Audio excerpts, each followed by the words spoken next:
Selamat siang. Siang. Salam sejahtera bagi kita semua. Oke, baiklah, ini Pak. Di sini kami ingin mempresentasikan tugas kami, tugas PPT dari Bapak. Sebelum kami ingin mempresentasikan tugas kami, izinkan kami memperkenalkan diri kami dulu sebagai pembawa acara, sebagai MC. Saya sendiri Gibas, sebelah kiri saya Sri Larasati, bagi mereka. Jadi Panibang Lapiana, Betul. saya Francisca Arina. Nah, itulah anggota kelompok kami. Dan satunya Samsi Abdul Saada, beliau tidak masuk mungkin ada keperluan, kita tak tahu. Baiklah, untuk tugas kami yaitu tentang inquiry learning, yang mana inquiry learning ini adalah salah satu metode pembelajaran. Karena seperti yang sudah kita ketahui bahwa metode pembelajaran itu sangat banyak sekali. Dan kebetulan di sini kami ditugaskan untuk mempresentasikan tentang inquiry learning. Inquiry learning adalah model pembelajaran yang menekankan pada proses penyelidikan untuk menemukan pengetahuan. Nah, dalam model ini biasanya siswa itu tidak hanya menerima materi dari guru, tetapi siswa aktif mencari, bertanya, menganalisis, dan menyimpulkan sendiri hasil analisis mereka.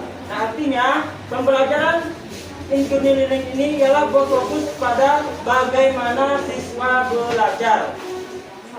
Bukan hanya apa sih yang dipelajari siswa pada materi tersebut, tapi bagaimana sih siswa belajar dengan metode-metode inquiry learning yang nanti akan dijelaskan oleh teman-teman saya. Nah, menurut Piaget dan Brunner, inquiry learning adalah model pembelajaran yang mengajak siswa membangun pengetahuan melalui proses mengajukan pertanyaan, merumuskan hipotesis, mengumpulkan data, dan menarik kesimpulan secara mandiri atau secara kelompok jika dibagi kelompok. Dan saudara-saudaranya dan juga guru ceramah, jadi siswa itu bisa menemukan.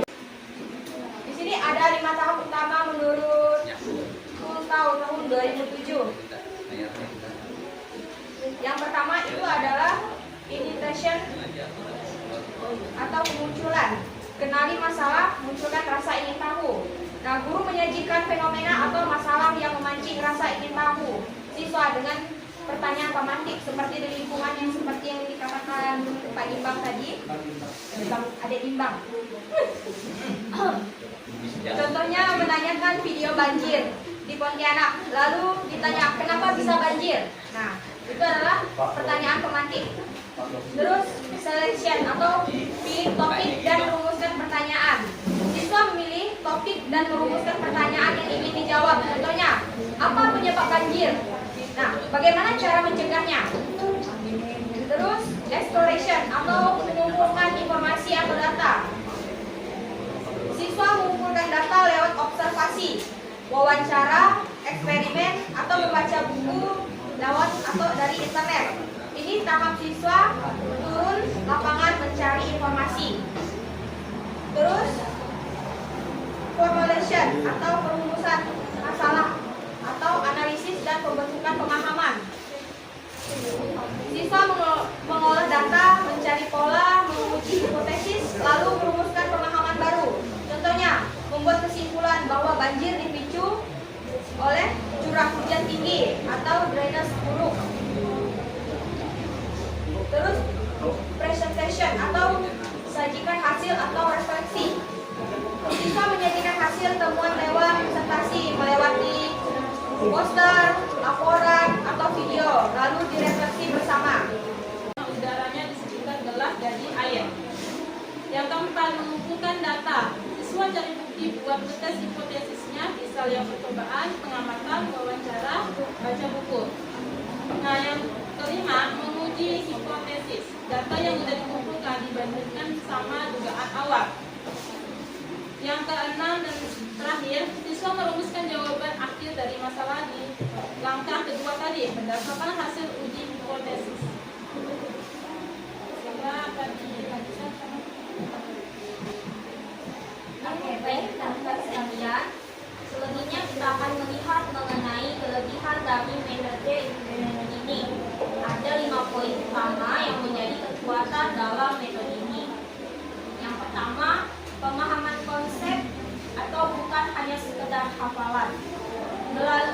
metode inquiry learning, siswa tidak hanya sekedar menghafal definisi, tetapi benar-benar memahami konsep secara mendalam. Mereka tahu mengapa dan bagaimana sesuatu itu terjadi. Kedua, melatih siswa dalam berpikir kritis. Metode ini secara otomatis menantang siswa untuk menggunakan kemampuan critical thinking dan problem solving mereka dalam setiap tahapan belajar. Yang ketiga, motivasi tinggi. Karena proses belajarnya berawal dari rasa ingin tahu, siswa yang kemudian terpenuhi melalui eksplorasi, motivasi belajar mereka pun akan meningkat secara alami. Keempat, ada keterampilan abad ke-21. Di sini, siswa tidak hanya belajar sendirian. Mereka melatih kemampuan kolaborasi, komunikasi, hingga literasi data yang sangat dibutuhkan di masa depan. Kelima, pengetahuan lebih melekat. Ada kepuasan tersendiri saat siswa menemukan jawabannya sendiri. Hal inilah yang membuat pengetahuan tersebut jauh lebih berbekas dan tidak mudah dilupakan dibandingkan hanya mendengarkan penjelasan guru. Baik, kesimpulan. Inquiry learning adalah model pembelajaran yang menempatkan siswa sebagai pusat proses menemukan pengetahuan lewat bertanya dan menyelidiki. Kunci suksesnya yaitu guru siap menjadi fasilitator bukan dosen. Kemudian masalah yang diajukan kontekstual dan menarik bagi siswa. Waktu dan bahan ajar disiapkan dengan baik. Kalau diterapkan benar, inquiry learning mampu mencetak siswa Indonesia yang kritis, kreatif, dan mandiri sesuai tujuan kurikulum merdeka. Ya. Bagaimana kesesuaian inquiry learning dengan kurikulum merdeka Pak? Sangat menarik pertanyaannya. Nah itu aja. Yang kesesuaian atau istilahnya yang ada dikatakan kaitannya lah kesesuaian. Oke, baik. Kalau kita tadi kan sudah menjelaskan bahwasanya inquiry learning itu berpusatnya kepada siswa.